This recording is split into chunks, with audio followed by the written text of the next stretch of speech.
બજારની ખાસ કરીને વાત કરી લઈએ તો આજે રિકવરી સાથે બજાર જે છે તે આપણને બંધ થતા દેખાયા હતા. દિવસ દરમિયાન વોલેટાલિટી આપણે ઘણી જોઈ, નીચલા સ્તર પણ જોયા, પણ ત્યારબાદ ક્લોઝિંગ ટાઈમે એક રિકવરી સાથે બજાર જે છે તે આપણને બંધ થતા દેખાયા. સેન્સેક્સની વાત કરી લઈએ તો જુઓ લેવલ્સ જે બનતા દેખાયા છે 73,085ના લેવલ્સની આસપાસનું ક્લોઝિંગ બન્યું છે. અહીંયા જે હાઈ બન્યા હતા તે 73,649ના હતા, પણ ત્યાંથી એક ઘટાડો થોડો ઘણો આપણને જોવા મળતો દેખાયો છે. સેન્સેક્સમાં પણ નીચલા સ્તરથી રિકવરી પણ જોઈ છે. નિફ્ટીની વાત કરી લઈએ, જે લો બન્યા હતા તે 22,004ની આસપાસના લો હતા. ત્યાંથી જો એક રિકવરી સાથે અને 22,119ના લેવલની આસપાસ નિફ્ટીનું ક્લોઝિંગ જોયું છે.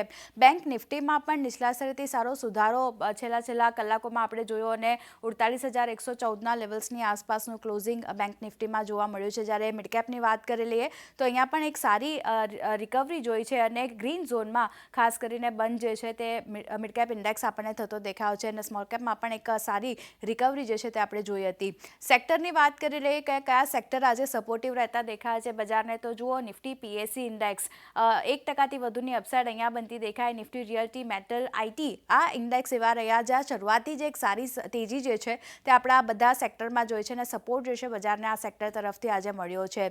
પણ સામે ઘટનારા સેક્ટર્સની વાત કરી લઈએ તો અહીંયા સૌથી પહેલાં નિફ્ટી મીડિયા 1%, 1.25%ની આસપાસની વેચવાલી આપણને દિવસ દરમિયાન જોવા મળતી દેખાય. નિફ્ટી ઓઇલ એન્ડ ગેસ, ફાઇનાન્શિયલ્સની વાત કરી લઈએ 0.5%થી વધુની વેચવાલી આ બંને સેક્ટરમાં આપણને બનતી દેખાઈ હતી.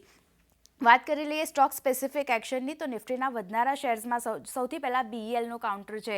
4.5%થી વધુની તેજી સાથે બીઈએલમાં જે કામકાજ જોવા મળ્યું, નિફ્ટીનો ટોપ ગેનર બીઈએલ બન્યો છે આજે. સાથે ગ્રાસિમ, આઈશી મોટર્સની વાત કરી લઈએ, આઈશી મોટર્સમાં જે ફેબ્રુઆરી ઓટો સેલ્સના વેચાણ આંકડા સારા આવ્યા છે એને કારણે એક પોઝિટિવિટી જોઈ છે. સાથે જ જેએસડબલ્યુ સ્ટીલની વાત કરી લઈએ તો ત્યાં પણ લગભગ 0.3%ની આસપાસની તેજી સાથેનું કામકાજ જોવા મળ્યું છે.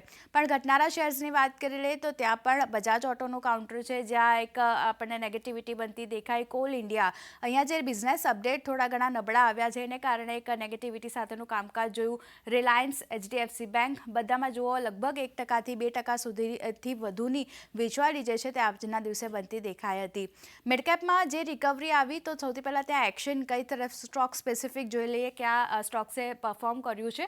ટ્યુબ ઇન્વેસ્ટમેન્ટમાં જુઓ 7.25%થી વધુની સારી તેજી સાથે કામકાજ રહ્યું. સુપ્રીમ ઇન્ડસ્ટ્રીઝ, પ્રેસ્ટીજ એસ્ટેટની વાત કરી લઈએ 4.5-6%ની અપસાઇડ આપણને બનતી દેખાય છે. જ્યારે ક્યુમિન્સની વાત કરી લઈએ 4%ની તેજી સાથે આજે આ મિડકેપના ટોપ ગેનરમાં સ્ટોક જે છે તે આવતો દેખાયો હતો. પણ બીજી બાજુ ઘટનારા શેર્સની વાત કરી લઈએ તો અહીંયા સૌથી પહેલાં ફેક્ટનું કાઉન્ટર છે. શુક્રવારે જોયું હતું ફર્ટિલાઇઝર કાઉન્ટરમાં એક સારી અપસાઇડ આપણને બનતી દેખાઈ હતી. નફા વસૂલી કહી શકાય ફેક્ટના કાઉન્ટર પર આજના દિવસે બનતી દેખાઈ હતી. સાથે જ કેપિટલ માર્કેટ સાથે જે કંપનીઓ જોડાયેલી છે એમાં પણ આજે દિવસ દરમિયાન વેચવાલી જોઈ છે તો એમાં બીએસસી કાઉન્ટર 5.5%થી વધુની વેચવાલી સાથે કામકાજ. ઇરેડા, કલ્યાણ જ્વેલર્સ જુઓ 4.4%થી 5.5% સુધીની વેચવાલી સાથે ખાસ કરીને મિડકેપના ટોપ લૂઝર જે છે તે આ સ્ટોક આપણને બનતા દેખાયા હતા. પણ ઓવરઓલ વાત કરી લઈએ દિવસ દરમિયાન ખાસી વોલેટાલિટી આપણે જોઈ છે બજારમાં, પણ છેલ્લા કલાકોમાં રિકવરી સાથે માર્કેટ જે છે તે આજે બંધ થતા દેખાયા છે તો એક સારું ક્લોઝિંગ કહી શકાય આજે બનતું દેખાયું છે બજારમાં.